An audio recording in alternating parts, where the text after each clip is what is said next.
is just trying to survive the day, when a kid suddenly hits you with a question that makes you stop in your tracks, like, why do clouds float? Who invented time? Can ants get married? Or the classic, why is the moon following us, right? Look, I don't know. Please, buckle your seatbelt. Let's keep going. Yeah, and somehow these questions never happen when you're relaxed. It's always when you're cooking, driving, or already running late. Yeah. Always late, right? Always late. Yep. But here's what we're talking about today. Those questions, those curious knocking, and how we respond to those moments quietly shapes how our kids learn for the rest of their lives. So today we're unpacking a big question. How do we encourage curiosity and self-driven learning in our kids without bumming ourselves out or turning our homes into tiny schools? Because nobody wants homework at the kitchen table again, right? That's right. Here's the comfortable truth. Curiosity isn't something kids either have or don't have. It's something that grows or shrinks based on how safe they feel. Yeah. Curiosity's like that friend who only shows up if they feel welcomed. If they get judged, rushed, or shut down, they disappear. And I'm so glad we're talking about this one, Curtis. Yep, I've said it on this show time and again that I feel like I killed my kids' creativity, right? So this is why curiosity and nurturing that curiosity is so important, I think. it is, RJ. And most kids start off wildly curious. Toddlers actually ask 1,000 questions a day. I remember when Lennon was like that. Like just want to know everything, right? Just kind of hmm curious. Yeah.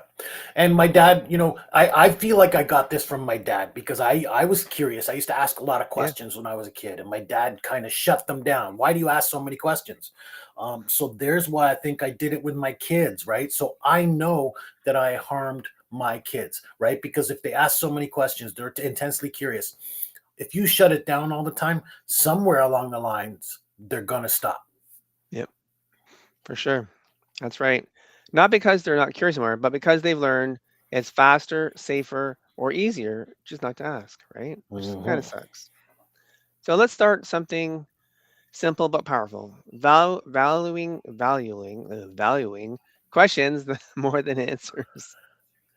Which feels very, very backwards to us, right? Because Yeah, we love answers. that's right. We do. We love being helpful. We love being right. And in the end, we love ending conversations quickly. And I think that's where it boils down to, especially before the coffee kicks in, right? Oh, yeah, definitely right there. Speaking But of when, which, oh, carry on. But when kids ask questions and we immediately jump into answers, we accidentally send the message. Learning comes from adults. instead of learning comes from thinking. That's right. One parent shared his this story. His son asked, "Why don't bridges fall down?" Her instinct explained physics. Which is going to lose the kid, right? Naturally. Yeah, there's also a nursery rhyme about that, right? So Okay. instead, he said, "I don't know. What do you think keeps them up?" They grabbed some building blocks, built a bridge, added books for weight, watched some claps, tweaked some designs. 2 years later, her son says, "I think triangles are the secret," which is true. And that kid will never forget those triangles. They'll never forget how they put this together. Exactly. The lesson stuck because he discovered it, not parents giving you the answer, hmm right? Yeah. So let's give parents a phrase they can steal immediately. Yes, write this down. Put on a sticky note if you like. Put hmm down, what do you What think? do you think? Yep. So So the one question keep going. does three things. It slows down the moment. It gives kids ownership. It builds confidence in their thinking. And sometimes the answers are quite hilarious. They are. Yeah, kids once explained. My kid once explained rain as the sky needing to cry real quick. That's pretty funny, but honest, but very poetic at the same time. hmm All right, here's one. Here's a big one if you want. Curiosity can't survive fear. Say that again for people because I want them to catch that. Yeah. Curiosity can't survive fear, especially fear of being wrong. A lot of kids shut down not because learning is hard, but because being wrong feels unsafe. Yep. One dad noticed his daughter freezing during a math homework. Every problem became a little battle. Instead of correcting her, he changed his response. When she made a mistake, he said, "Huh, that's an interesting approach. Walk me through it." And then suddenly the pressure is gone. Exactly, RJ. She started explaining her thinking, trying again, and asking questions. hmm Mistakes stop being the end, right? They become part of the process. Yeah, that's right. Parents, this one's sneaky but powerful. Say say your curiosity out loud. Like narrating your thoughts, right? Yes. When something doesn't work, say, "That didn't turn out how I expected. I wonder why." hmm You're showing them that we as adults don't magically know everything. Yeah, that is pretty interesting. Sometimes kids do feel like that. And then they should also learn that learning doesn't end when school does. It's continuous, right? hmm It's a lifelong Yep. And process. yep. And I've talked about this right before because my daughter, I said, look, you're going to continue learning for the rest of your life. And she Yep. once said, no, once school's done, once I'm done college, I'm done. But you know what? Here she is now. She's learning, not only learning more, but becoming an instructor herself. So Oh, the nice. learning continues, right? So let's talk about some of the obsessions we have. Yeah, the weird ones. No, the intense ones. Oh, the please talk about literally anything else ones. hmm Dinosaurs, trains, Minecraft, makeup tutorials, right? Bugs, sharks. The list is endless. Oh, for sure.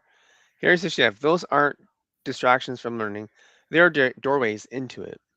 hmm A kid obsessed with cooking videos, that's math, chemistry, reading, planning. Yep, that's right. One parent turned baking into a learning lab, doubling recipes, talk about yeast, writing recipe cards out, right? hmm So if you find a recipe you like, you say, "Oh, hey, this is what's in it. Let's save this and write it down." So that's cool. hmm And kids will never say at that point, this feels educational. That's the point. You want them to feel that it is great thing to do, and there's no boredom, right? So that's good. And it's interactive, right? So, you're working together with them, right? Yep. So boredom can be good. And brace yourself, parents, because we've got something here for you. Yep. When kids are bored, their brains start asking, "What can I do?" Right? We wonder why our kids are aggravated, Yep. frustrated, getting into trouble. Here's why: because they're bored, their brains have shut off, which is the beginning of creativity, problem solving, and independence. We can fix this. Yep. One parent tried an experiment. One unscheduled afternoon a week. No screens, no plans. And yep, there was whining. Eventually. But you know what? You can build a cardboard city, do some backyard experiments, stories being written. hmm Curiosity now has room to breathe. Yep. So parents, here's permission you might need. You don't need to know everything. In fact, it's even better if you don't, right? Yeah, say things I don't know. Let's find out together, which is key. I think I've used that a few times, and it helps the kids like, oh, hey, maybe we can discover something. It's kind of fun. Yep. Here's another one. I've never thought about that before because sometimes kids say something it's like, huh, that's interesting. Yeah, It you're makes not gives them really, the thing, right? The driving seat, sort of. yeah, you're not losing the authority. You're actually gaining or building trust with your kids. Yep. So let's zoom out a little bit. We're not trying to raise kids who ace every test. We're trying to raise kids who aren't afraid of questions. That's right. Kids who see learning as something they do, not something done to them, which is a hmm great kind of mind shift, right? Yeah, curiosity grows where kids feel safe, right? They feel trusted and believed in. They are empowered, and that's what it's all about. Absolutely, RJ.